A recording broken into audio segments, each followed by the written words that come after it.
Hello, everyone, and welcome back to The Stories That Brought You Here. It's the podcast dedicated to the stories of the people from Pender Island, British Columbia. Once again, I'm your host, Chris Wakaluk, and I will be sitting down in one-on-one, hour-long conversations with current Pender Island residents to hear the stories that brought them to this alternative little island we live on, and to also hear the stories that brought them to the point that they're at in their lives right now. Today, I will be speaking with Bruce Butcher. Now, if you know Bruce Butcher like I know Bruce Butcher, you'll know him as the guy a few years back who did a performance at the community hall during a talent show where he had his rear end tattooed while he was delivering some slam poetry to the audience. We're going to get to hear Bruce talk about the behind the scenes of that infamous incident, as well as a heck of a lot more. We're going to get to hear Bruce talk about his 12-year career as a writer for various newspapers in Alberta before coming to Pender. We're going to get to hear about skydiving, demolition derby driving, and bull riding. We're also going to get to hear Bruce open up about his recent health issues with diabetes. Now, before we get this interview started, I just wanted to say that before, during, and after this interview, I had such a lovely time with Bruce, and it was a really wonderful experience. And I sincerely hope that you enjoy this interview as much as I did giving it. All right, everybody, here we go. Here is my interview with Bruce Butcher.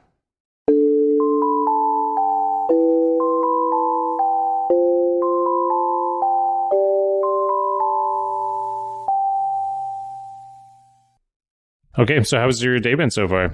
It's pretty good. Rainy day on Pender's better than rainy day anywhere else. That's a good start, right on. I know. Well, it's not even supposed to. It's almost summer. I can't even believe it's raining. But anyway. All right. Well, we're going to start off with the first traditional question here, which is what brought you to Pender Island? Same story so many other people on Pender have. The rat race. Just giving up on that whole rat race, big job, business scene. I was a newspaper reporter in Alberta for 12 years. I worked 50 to 60 hours a week, every week for 12 years. Had a week off my wedding, a day off my divorce, my only vacations in those 12 years. And shook my head and said, it's got to be more to life than that. And that's the real sterile version. There's a divorce involved too, and I was a poster child for how not to handle a divorce. They say, don't make any rash decisions right away. Well, I made a whole whack of rash decisions, quit my job, wallowed around in depression for a while, moved into Edmonton's inner city, just did everything I probably shouldn't have. Did quite well. And did that for about 3 or 4 years. I realized I hadn't seen my parents. One day, it changed. Everything just kind of changed. Realized I hadn't seen my parents for about 4 or 5 years. They retired out here on Pender. I didn't know Pender existed until then.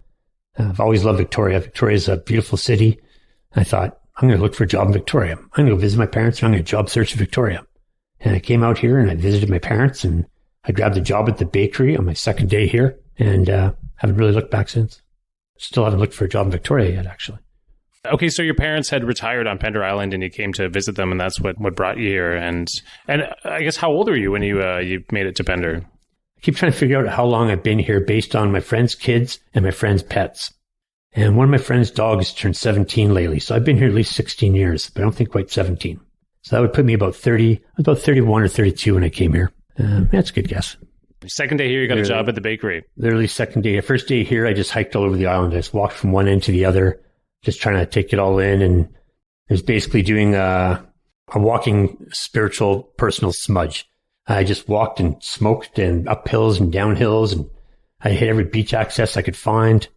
And by the end of that 9 hours straight walking at a very brisk pace, I was happy. I was content. Everything I left behind in Alberta was left behind in Alberta.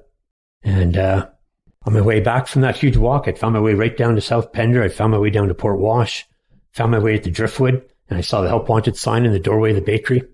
And I thought, I could do this. Grabbed the sign off the door, walked up to the lady in the counter. Is manager here? Well, I'm the owner. Thank you. I'd like to apply for the job. Can you start tomorrow? I sure can. And that was that. Right on. So had you ever done any baking before? Or? No. I'd managed a restaurant, put myself through high school, university, cooking. So I had a cooking background at least. And I'm good for customers. I've worked every job you can imagine, from a carny to a roughneck. newspaper reporter to a carpenter. I've done a lot of things in my odd years.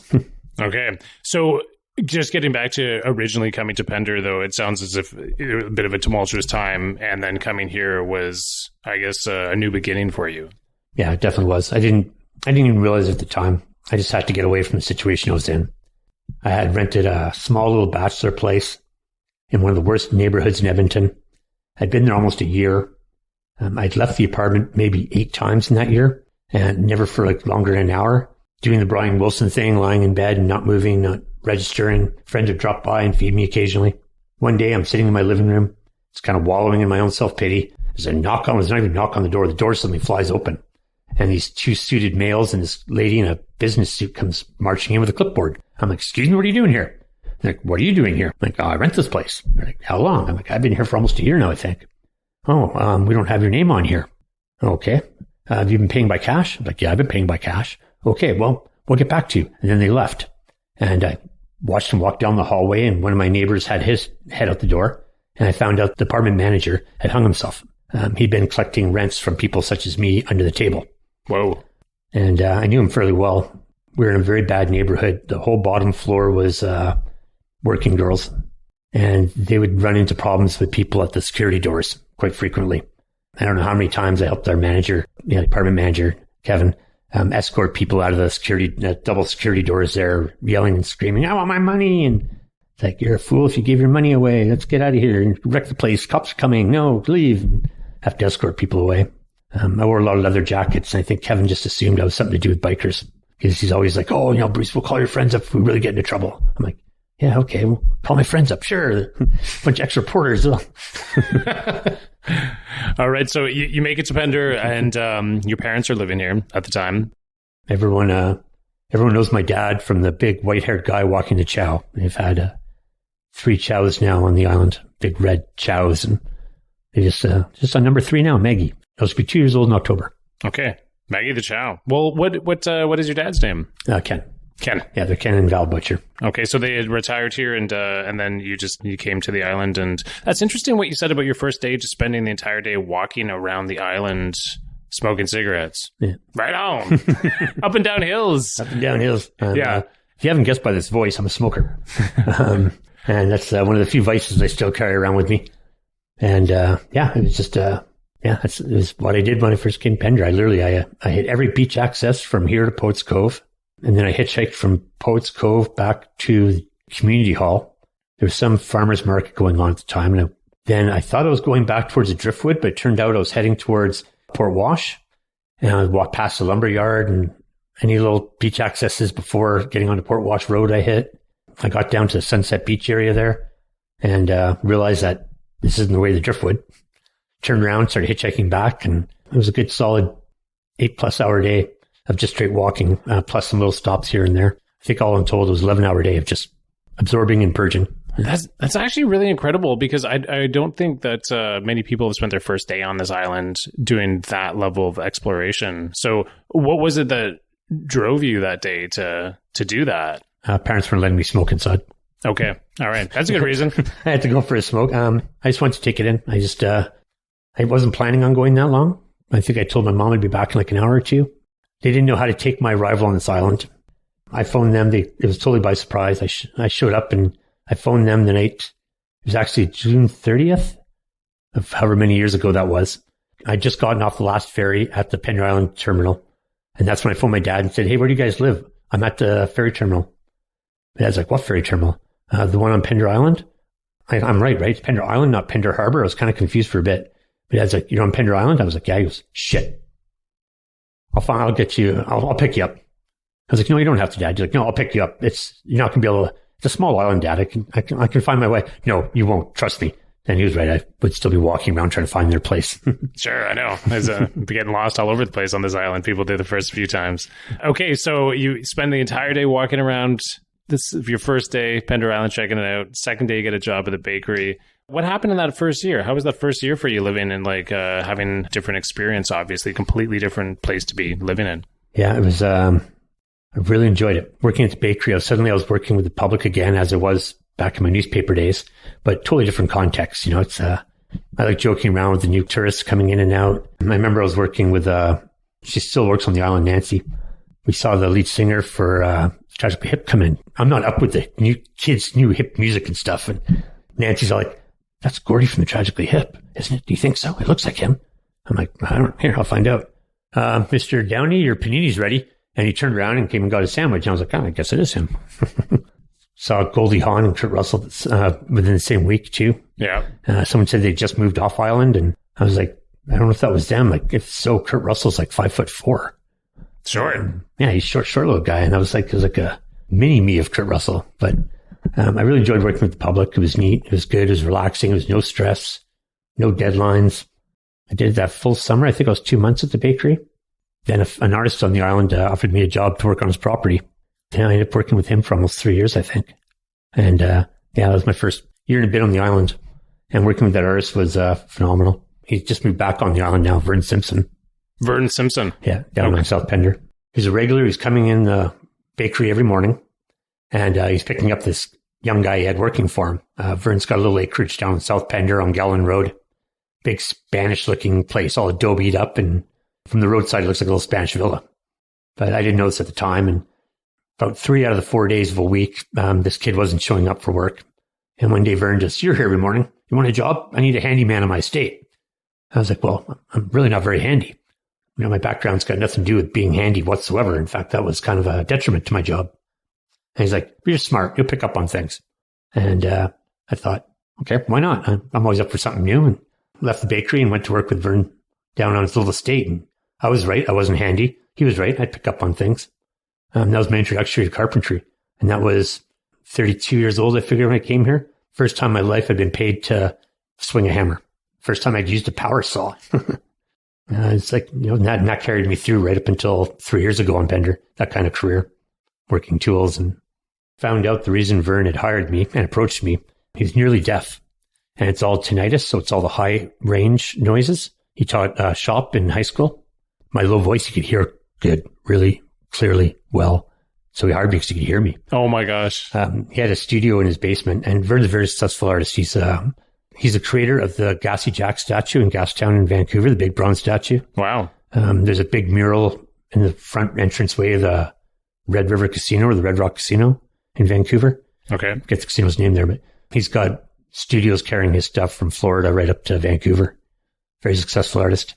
There's been days where he's just called me in from doing my stuff outside and trimming a hedge and run in there and he can't understand the person on the phone. He can't hear him clear enough. So I'm brokering deals for him. And, oh no, they want X amount of dollars for these 5 paintings. And he's like, oh no, you tell him this much. And I'm like, oh, cool, this is neat. Okay, I'm power brokering. Right on. Added bonus of the job you weren't expecting at the time, I'm sure. I learned a lot about how they price art and artist temperaments and everything. It was neat. It's very, very good experience. Cool. Just backing up to talking about Alberta days, because just as we were sitting down getting ready to do this, you said, I have so much experience in doing interviews with people. I did so many interviews through my careers working through newspapers, and I just wanted to talk about that and hear you speak to that. So you spent many years working for newspapers in Alberta. Let's hear about it. A good dozen years working mostly weeklies and biweeklies. One daily, a couple of entertainment magazines. It was a lot of fun. I was 8 towns in 12 years. Incredible experiences. Even after 12 years, things can kind of, you've covered so many town council meetings, so many school board meetings, so many golf club annual membership meetings. It gets to you. So everything becomes a little mundane after a while. But to begin with, I've skydived 7 times and never paid for one of them through the power of a press pass. Wow. Whitewater kayak down the Athabasca River. I went on a 2-day training exercise with Canadian Armed Forces out in Wainwright. Drove a car in a demolition derby, rode a bull in a rodeo, bungee jumped, trained with firefighters, all these things I never would have done at a regular job. And that was kind of why I wanted to be a newspaper reporter to begin with. Somehow I got suckered into being the principal photographer for most of the papers I worked at. I used to live by the police scanner in my car, police scanner in my camera bag, police scanner in my living room. If the wife was mad at me for carrying a police scanner around with me all the time, I would bring it to bed and cuddle with it. I always had a police scanner nearby. Really? And the worst part of that is when accidents happen in Alberta highways, they're generally in the winter and horrible road conditions, which led to the accident. And I've got to go out in the middle of it. I don't know how many times I've had to go through barricaded highways where the cops like see me and like, oh, Bruce, okay, drive carefully, and not letting anyone else by. And just white knuckling it for a couple of miles into the accident scene. So what would you do when you would reach the accident scene? Would you just basically take notes and or just observe what was taking place? Easy snap some photos. That's a sad necessity of newspapers. People like to, if you can get that photo without showing the victim, without drawing any conclusions by the picture itself. That's kind of the key thing. The rescuers, it's not that they like the appreciation, but by showing a photo like that, it reminds people that the roads can be dangerous in the winters, and maybe it'll stop someone else from going out in freezing rain if they didn't have to, learning for the one photo in the newspaper. That's how we justify it to ourselves, at least. And I've seen 4 or 5 fatalities a year for the 12 years. I remember the first one I saw was just nasty.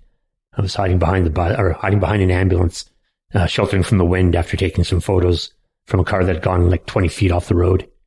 And I heard some rustling around the back of the ambulance. So I poked my head around just as they were putting the now deceased person on a gurney into the back.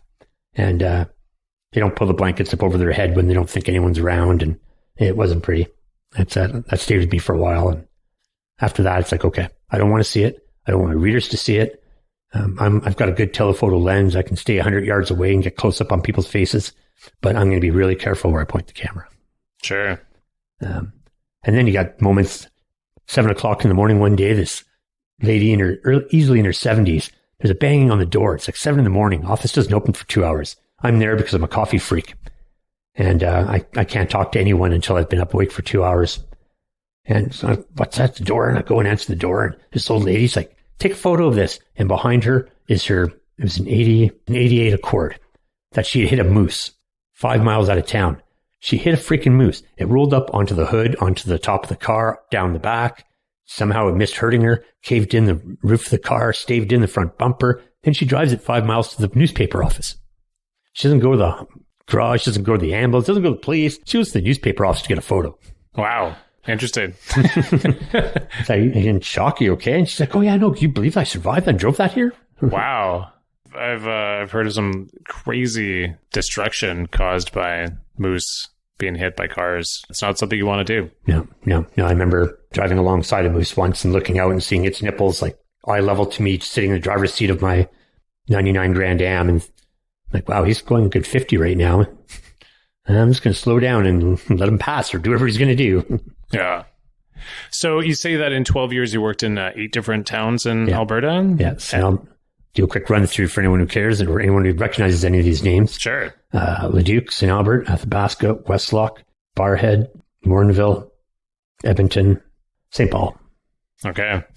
And so what drew you to that? I guess as a teenager, did you think that you wanted to do that as a career, or what made you? I knew I wanted to be a newspaper reporter when I was like 10 or 12, like before I was old enough to even understand how the roles it plays in democracy and all that political stuff you start getting into as you get older. And Spider-Man we worked for the newspapers. Superman worked for the newspapers. Sure. Seemed like a cool job. And so was it as cool as of a job when you first got it? What aspects of the job were not what you were expecting, and what aspects of the job were exactly what you were expecting? Yeah, I went to a Grant MacEwan Community College in Edmonton. Originally went to U of A to study English and realized easier to get a newspaper job just taking the college course, screw the university education. I didn't have the material wealth to really dive into university or the patience. 80, 90 people to a classroom. I can't do it. I go stir crazy and bored. I need a cigarette. College, you can disappear. There's 20 of you in a class.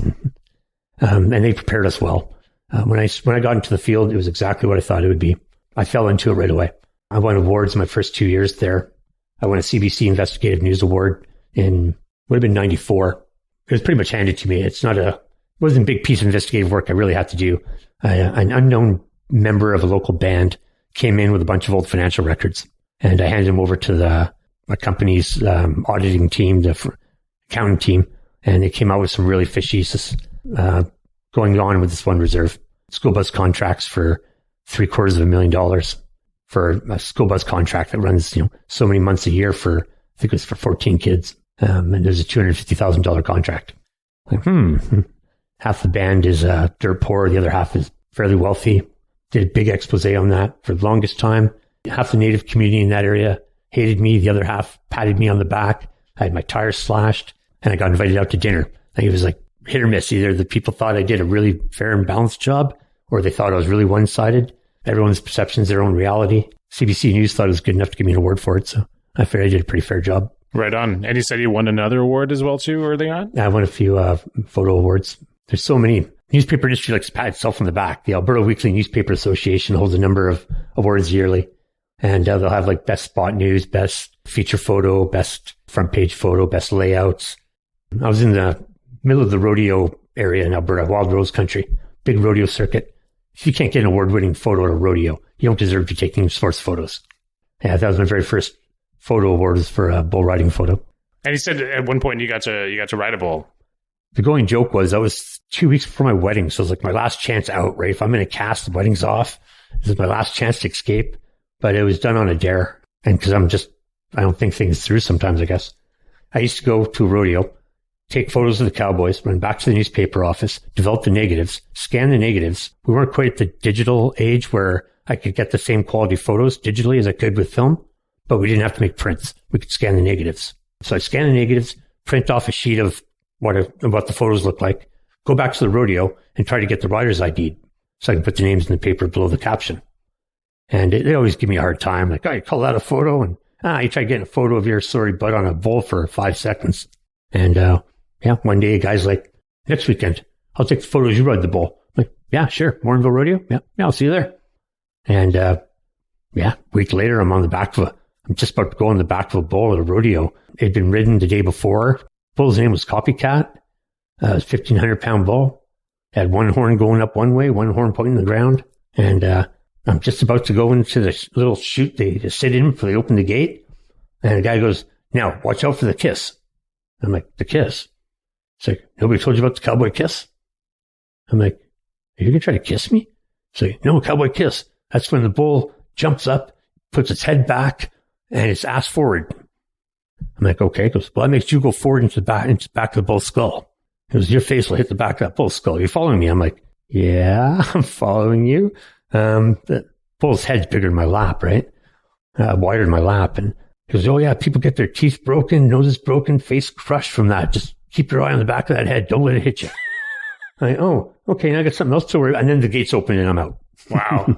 So how long were you on the bull for? How long did the ride last? I was on for about 7 seconds. Yeah. I wasn't spurring as hard as the cowboys do for points. I was just hanging on for life. Yeah. We got really close to this big black iron fence. And I'm like, he's going to scrape me off from the fence. Yeah, I'm bailing. And I just bailed off the back. And I did a good face plant in the dirt. And the rodeo clowns did a good job of luring the bull away from me. And I figured I wouldn't do that again. Okay, and so that was the one and only time on the back of a bull.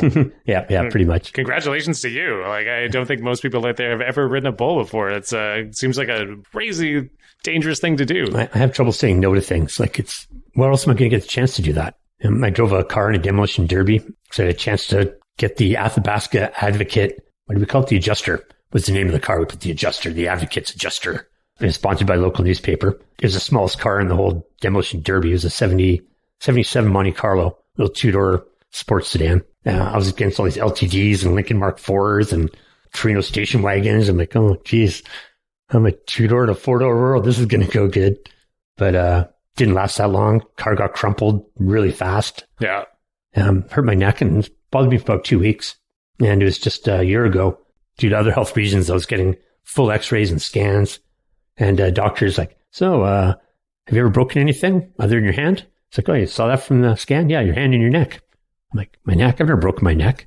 And he's like, oh, yeah, you got a crack down 3 of your vertebrae. And I forget what numbers he said, but 3 of the vertebrae right along here. I was like, well, I've never hurt the only time I've really hurt my neck is when I was in that demolition derby. Doctor's like, you were wearing a helmet? I was like, yeah. He goes, that would do it. I put the stress in those vertebrae with a whiplash motion. Oh, really? And I was like, wow, crazy. So I broke my neck in demolition derby and just didn't realize it. Crazy. That is crazy. Well, it's interesting you telling those dramatic stories about being in Alberta and having those experiences, because I want to lead into another radical experience that took place on Pender Island that I think people listening should hear about, because it's one of the most amazing things I've ever seen happen on the island. And of course, it was the night that you were performing some poetry at the Pender Island Talent Show that took place a few years ago. And yeah, do you want to pick it up from there and tell the listeners about this? That was about 5 years ago now, I guess. Different stage in my life. I was sitting at the bar, and the bartender was hosting this talent show at the community hall. There's going to be a sellout, 500 odd people, and every day for a week. I was living on my boat at the bar. I should clarify that so people don't think I'm at the bar every day, regardless. Not that I wasn't there every day, but I was staying on my boat down there, and I'd pop into the bar and grab a coffee for going down home. And every day she's like, "So Bruce, what are you doing with my talent show? What are you doing with my talent show? What are you doing with my talent show? What are you doing with my talent show?" Literally nonstop for a good 5 minutes, my first 5 minutes in the bar. For some reason, I found this cute, not annoying. And I thought, you know what, Lindsay, I'm a writer. I'm going to read some poetry. I'll do a poetry reading. I'll do like an old beatnik poetry reading. And she's like, "Excellent. I knew I'd talk you into something." That was about 2 weeks before the show. And I hadn't written a thing. Show was on a Saturday, and it was the Thursday before the show, and I'd almost forgotten about it. And she asked me if I needed to borrow a beret. And I was like, "What do I need a beret for?" She goes, "You know, for doing a beatnik poetry thing." And I was like, "Oh, yeah, right. Okay, yeah, okay. Yeah, let me borrow the beret." And then I'm like, "Holy crap, I got to come up with some idea for this. I'm just going to sit there by myself on a stage with a cheesy French beret on and read poetry." I'd found out a friend of mine had a tattoo, bought some new tattoo equipment and had it on the island. And the light bulb went off. And I phoned a friend of mine, Morgan, and she, on the spot, agreed to do a stage show with me without really knowing what was going on. And I told her the poetry reading. "We're going to borrow Jason's tattoo gun. It'll be fun. Dress in a corset. Do you have anything go with the corset?" And big black heels. Or she's like, "I got these black angel wings." I'm like, "You have angel wings? They're 6 foot tall black angel wings." I'm like, "Oh, right, this is done. Okay, we've got a show.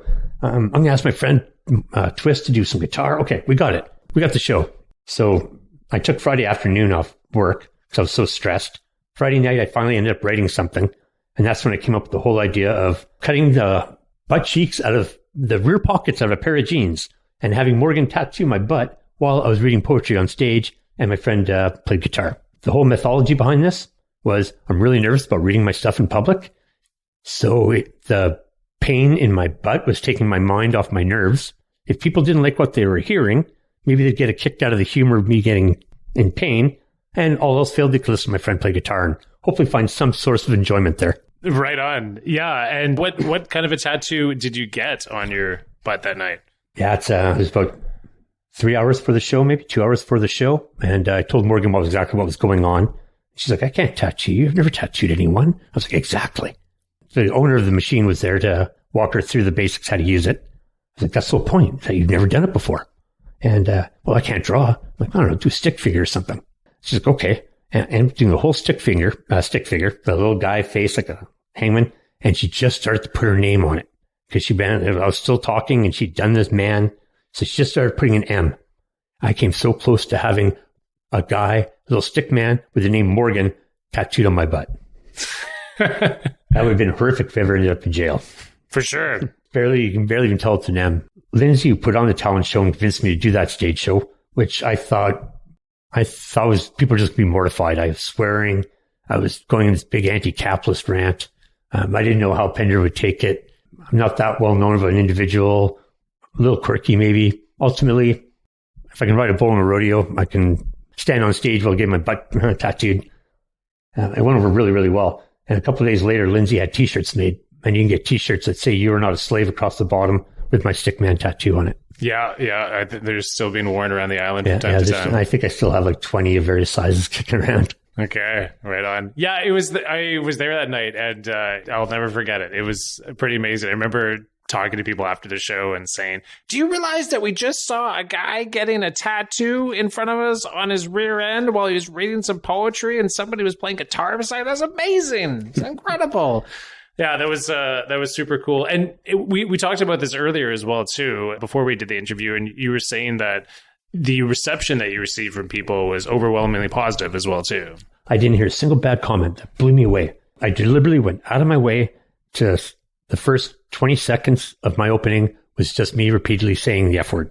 Right? That's bleeping it for radio audiences here. There's kids in the front row. I didn't realize that when I was started, but I didn't care. I'm the last act. I'm going to offend. This is just a hint of what's to come. I didn't know how I was going to go over. I attacked a lot of our capitalist norms, ideals. But yeah, it went over great. I had people hugging me after. I had a lady go into her car and get me a bottle of homemade wine and give it to me. Had one of our old timers come up and say she hadn't heard anything like that since the 60s and loved it. And had all too many people walk up and slap my butt. Was it this cheek you got tattooed? Aye. And subsequently, was it 2 more that you did at the? I've done 4 at the community hall here. I've done 5 shows at Logan's Pub in Victoria over the last 5 years, I guess. 5 shows at Logan's, 4 at the community hall here, a couple of private parties. There's a big music festival at a tulip farm in Saniston I did a show at, Club Rehab, and Lucky Bar. Done my rounds. Haven't done it for a while now, but the worst one ever. And I've done different things. I've had Dr. Ho's electrical massage pads strapped to the sides of my neck and being shocked while I'm trying to read. That's always a crowd favorite. I've had the bottoms of my feet tattooed. My first foot was done here on Pender Island for the Ptarmigan Arts Society. And I like to say a true artist bears his soul to the audience. As I was getting the bottom of my foot tattooed. I was waxing poetically when I had my hair removed, getting my eyebrows, chest, armpits waxed while trying to read poetry on stage. All those were removed. Wow. The worst was hanging upside down. I did that at the community hall here. I was hanging upside down with my ankles from the rafters at the community hall for trying to read. I had a horrible, horrible cold. It was a disaster. I've had people say they really enjoyed the show, but I almost drowned hanging upside down and very disorientating. And that was the only time I came close to tapping out. The electric shocks I could go through, the pain in the tattooing on the feet was a little extreme. I ended up doing both feet, so I guess it wasn't that extreme, but I'm just not that smart either. I've had both butt cheeks tattooed now. The eyebrow waxing and that, nothing compared to that hanging upside down. So what would you say that you've learned from those experiences? Like, I guess 2 questions. What has driven you to go to those extremes within a performance, and what have you learned from doing those? You'll never be extreme enough for the crowd, right? There'll always be some joker saying, oh, take those electrodes off your neck, put them on your butt, or something, right? You'll never be extreme enough to that people actually do listen. Like, I don't consider myself a serious artist. I'm just going on stage, so I'm too cheap to pay cover charge at the bar, right? Some friends' bands are playing at Logan's. I can get on the bill. I don't have to pay $10 to get in. I'm on the show. I'll do my little rant, but people come after me and after the show and repeat stuff back to me like, oh, that line about even dogs dream of a life without a leash. I really like that. So, oh, cool. Ultimately, I can just be myself. I can be a crazy Bruce. I can do what I want, and people accept me. If I'm not being, well, I guess I'm being offensive, but I'm not hurting anyone. I'm on stage doing my opinion in a comical, somewhat amusing way, and people accept you for it. That just blows me away. Like, yeah, it's hard to say. No, but I like that acceptance. That was a feeling that you've received from the audience through doing that. I think that's a really wonderful thing, to be accepted for expressing yourself. Yeah, in the oddest way possible. Like, my years as a journalist, I can be a great social chameleon, right? I've interviewed prostitutes in the morning and politicians in the evening. I've dined with Ralph Klein at night, and I worked with a teenage hooker in the morning, interviewing them. And I can fit into the different social scenarios easily. But to get accepted just for doing your own oddball, off the wall, Bruce being Bruce, and having people just like, oh, it's just Bruce being Bruce. And I go into Logan's today, and the sound man, the same sound guy who did most of my shows there, he's like, oh, how are you torturing yourself today? I was like, I'm going to try eating the fries. He chuckles. It's good.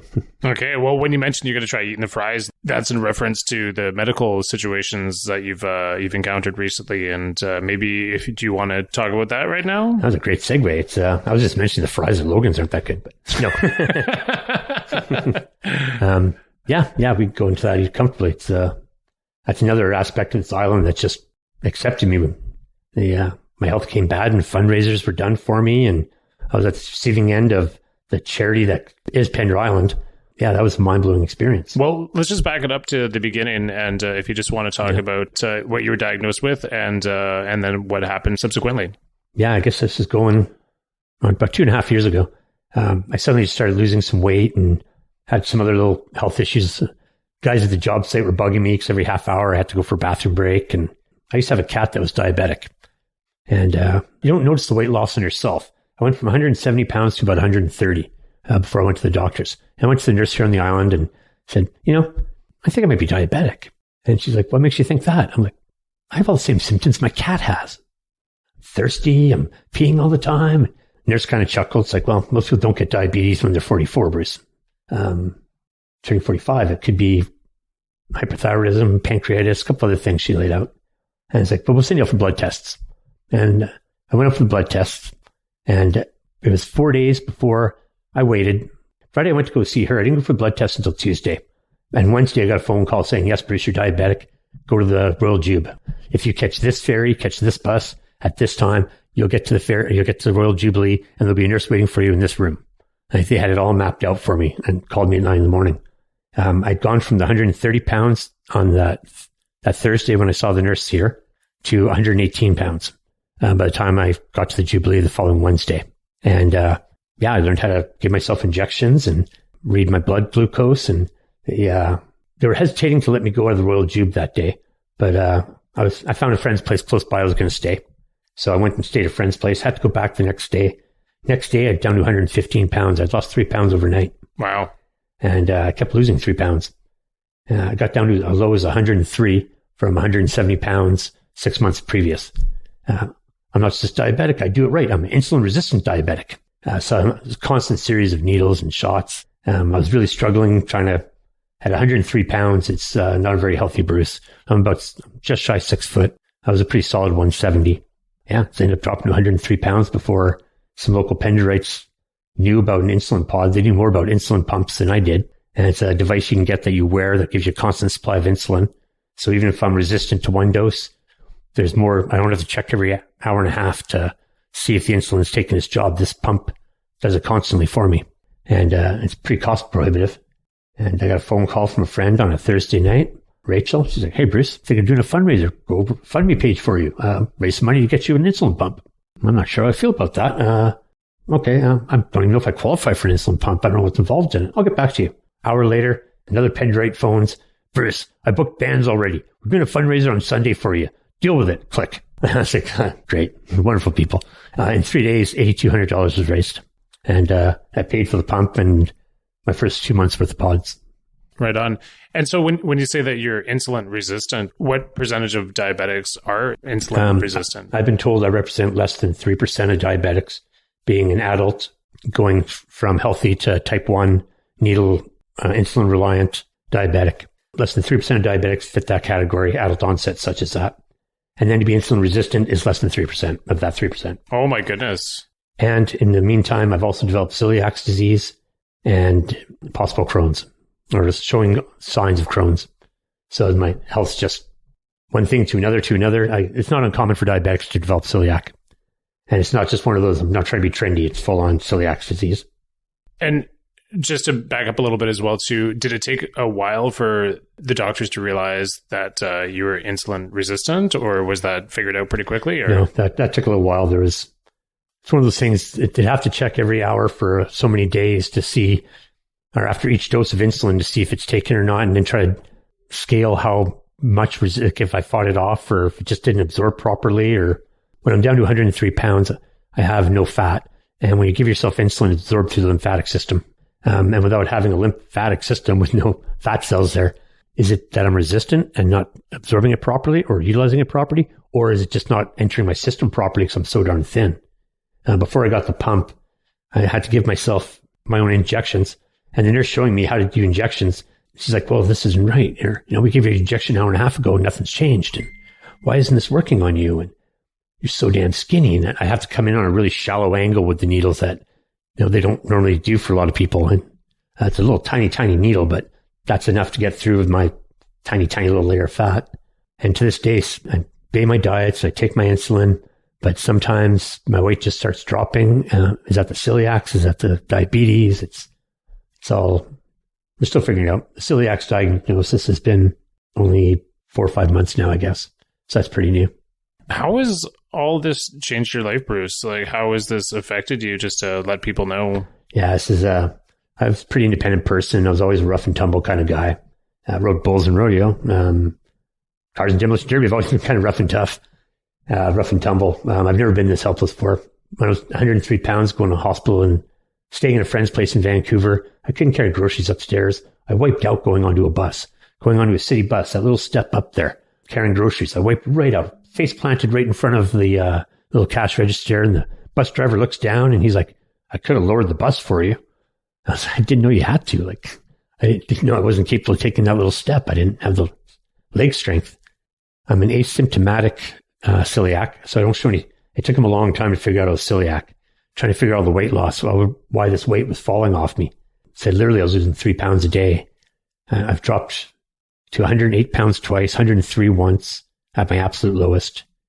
And it's all been exponential. Like once I hit below 120, you start losing your weight real fast.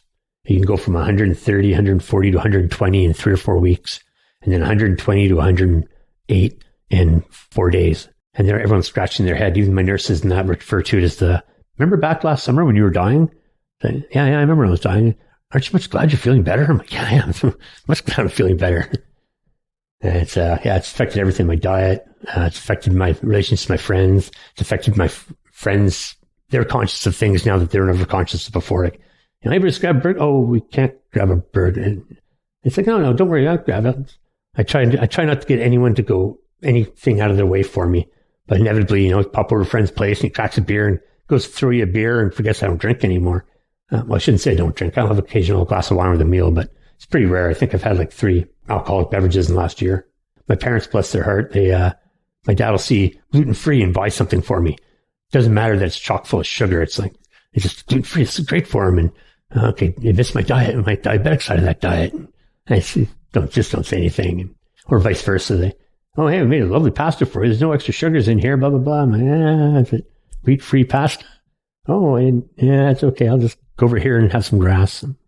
But it's nice though. It's nice though that people do have that element of wanting to help and to care, and like that they notice. I was a vegetarian for many years, and I constantly ran into friends who were offering me meat on a regular basis who'd known I was a vegetarian for 7, 8, 10 years or whatever, and they always forgot. But I always looked at it as like, well, this person's just trying to give me something. They're trying to offer me something, and it sounds like that you have some people in your life that want to give and offer you things. Yeah, it's I've had a few friends, I've had good heart-to-hearts with them. They're like, I haven't invited you over a couple of times and we've had company because I was stumped. I didn't know what to feed you. And I was like, I'll bring my own stuff. It's that, like, it's not that hard, but I guess it is when you don't know what to introduce to someone's diet. But it's like, did you have a salad? Any kind of salad with your dinner that night? Yeah. Well, I could have just, filled up on the salad. No worries. Well, yeah, but doesn't it make you feel bad watching people eat steak in front of you? I'm like, well, yeah, if they're not offering me a steak, like I can eat steak. It's not, it eats wheat, but it's not made out of wheat. And that whole fundraiser was just phenomenal. It was a Facebook GoFundMe page, organized by 2 guys. One guy I was staying with, someone my friend, Richard, I consider family. And, these 2 ladies, one lady I barely knew, Judy Burek. She was, I'm sorry, what is her name? Judy Burek. Okay. I shouldn't say I barely knew her. I was managing the marina at Port Browning, and they had a boat there, and they were clients.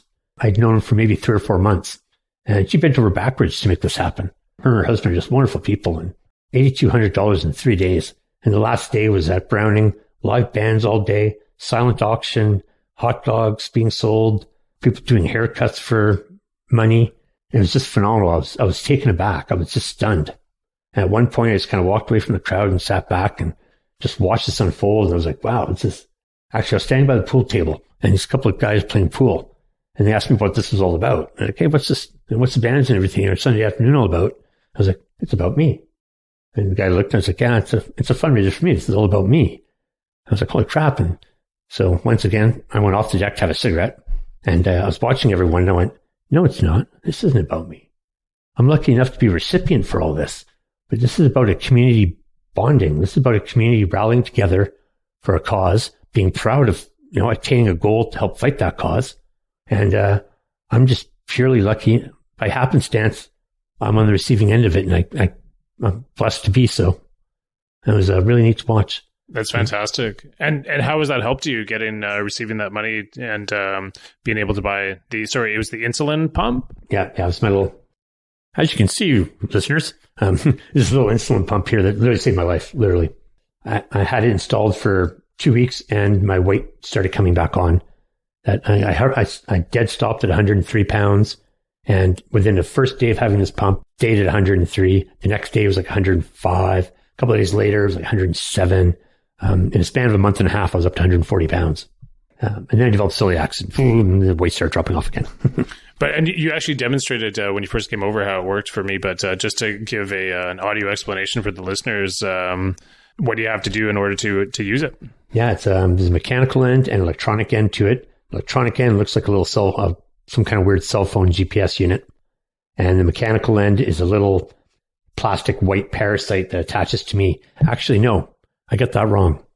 I feed insulin off it. I'm the parasite, but it's this little plastic mechanical unit that has a reservoir, and it's called a cannula. I like the word needle better. A little rubber needle that sticks in me and constantly feeds me insulin. Right now, I've got it tuned to 1 unit an hour. So if my body isn't accepting one of those units, it's constant flow of insulin. It's closer to how your actual body works. I think the human pancreas pumps out something like 9,000 units in an hour. I'm getting 1 unit an hour, plus what I adjust for meals. And that's still a lot better than no units in an hour until I have a meal, which is how most diabetics in the world deal with it. Okay.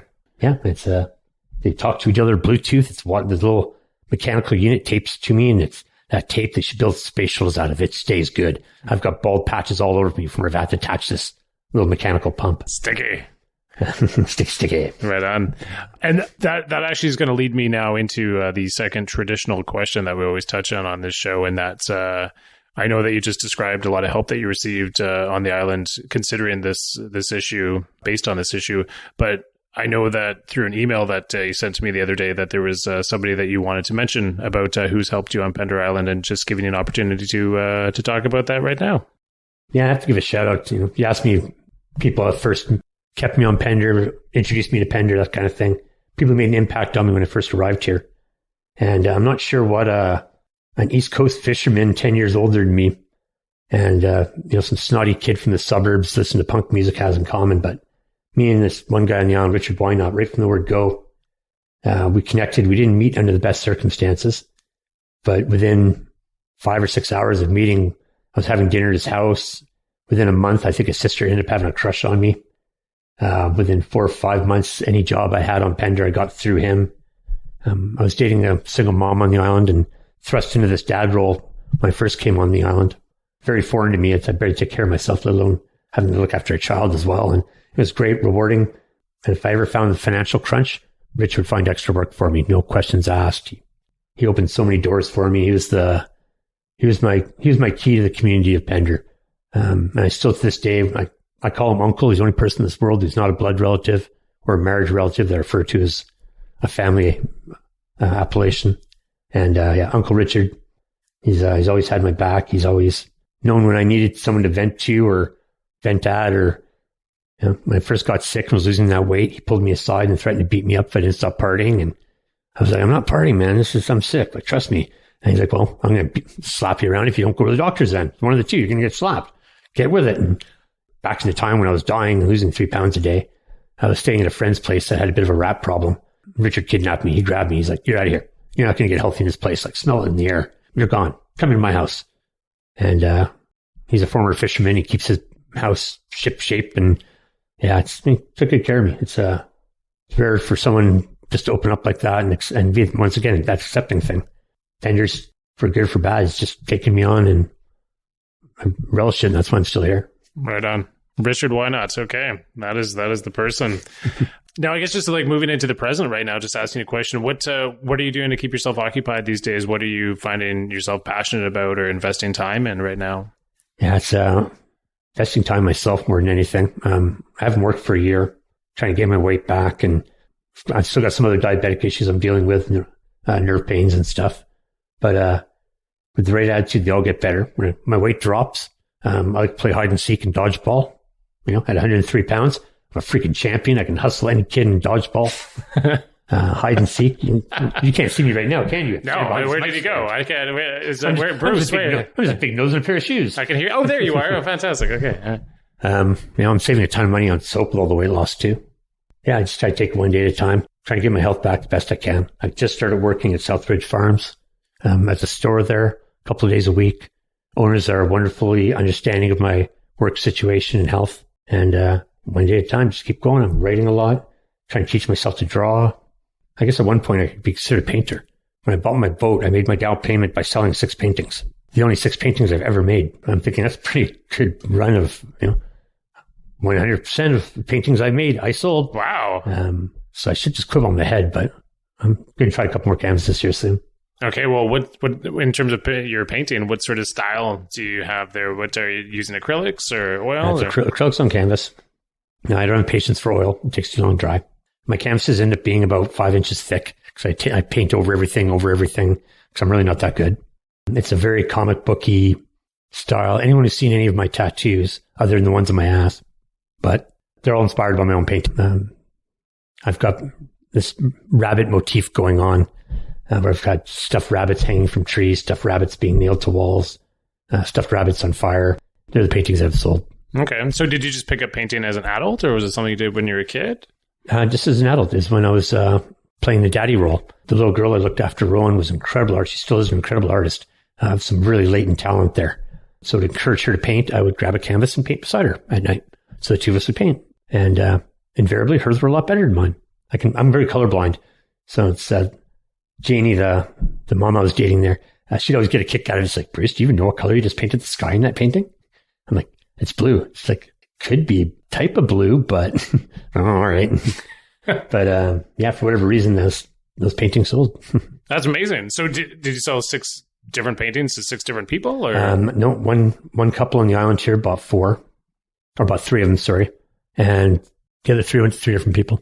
Cool. Yeah. 100% sales in paintings that you've done is pretty remarkable. It's close to $2,000.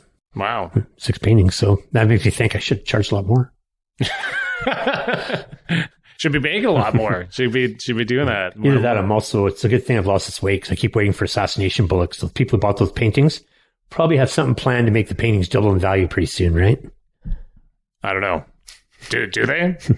If anybody knows out there, I doubt it. But anyway, so and you're continuing to write as well too, because obviously it sounds like writing has been a big part of your life for most of your life, for sure. Yeah. And what are you writing about these days? I've got 2 stories that I've never finished that they've been ongoing for many years. I vow one day I'll get these done, and I viciously rewrite them constantly. One day I'm just going to have to sit down and just say, okay, done, Bruce. Just walk away from it and let them be done. Other than that, I write little nuggets of gold, little turns of phrases, I like to say. I had a newspaper editor once tell me, Bruce, I don't care what you're writing about. Strive to put one little turn of phrase, one little sentence, something in there that you're proud of. If you can do that with everything you write, you won't hate your job as a reporter.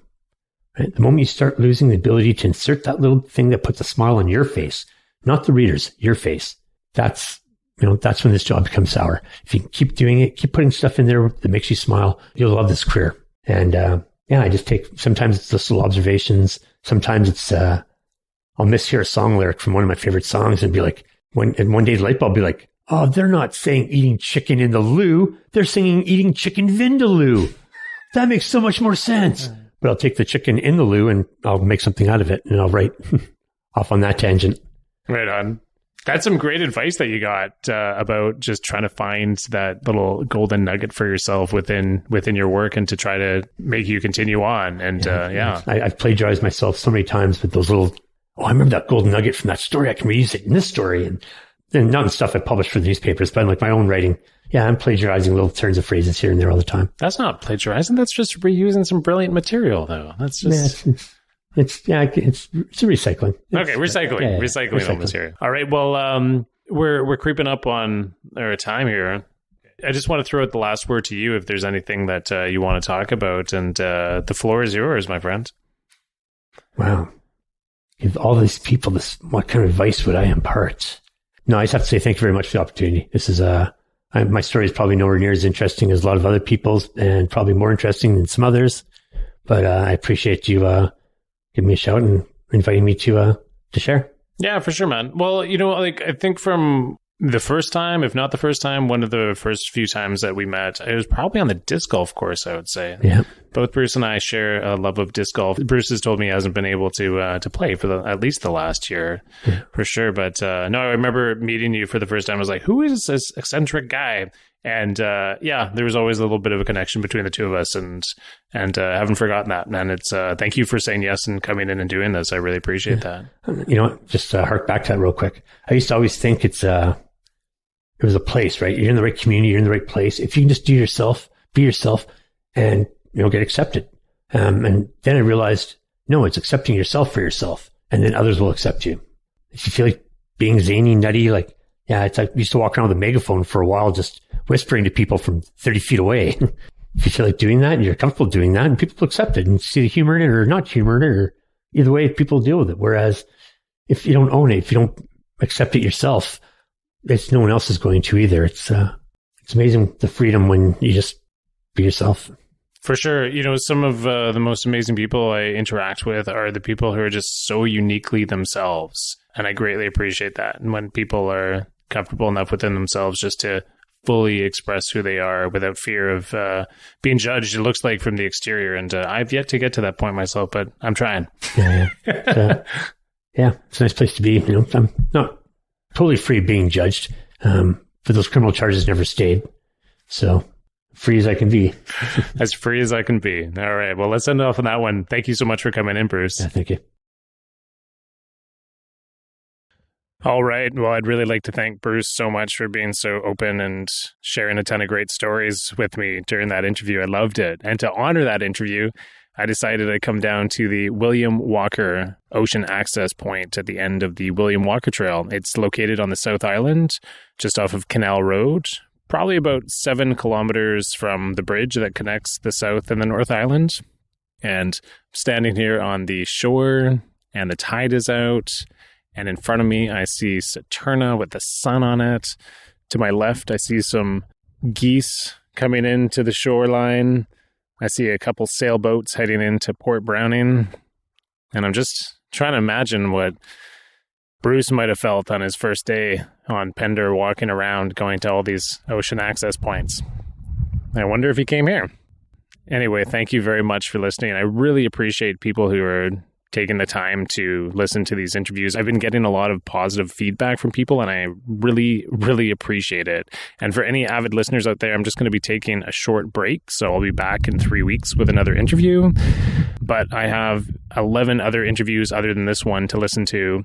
If you have not checked any of those out, they're all really amazing in their own unique way. And I've been hearing from a lot of people as well, too, that they want to know where to find the podcast, how to get regular updates. And all you need to do on the Podbean site is that if you just follow my show, The Stories That Brought You Here, you'll get an automatic update whenever a new one comes out. It's probably the best way to get access to the show without Facebook. And if you do want to share any episodes with people, if you're proud of what some people said about the island that you live on and you want to share this with people outside the island, by all means, please do.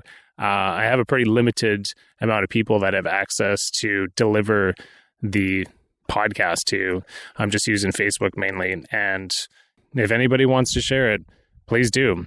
And also, Bruce had a lot of great stories to tell after our interview. So if you want to hear more what else went on in his life, I don't think Bruce would mind telling some more stories about his days in Alberta and other things from his life. So if you see that guy, give him a hello and see if he wants to tell you anything else. All right. Thank you very much for listening. Until next time.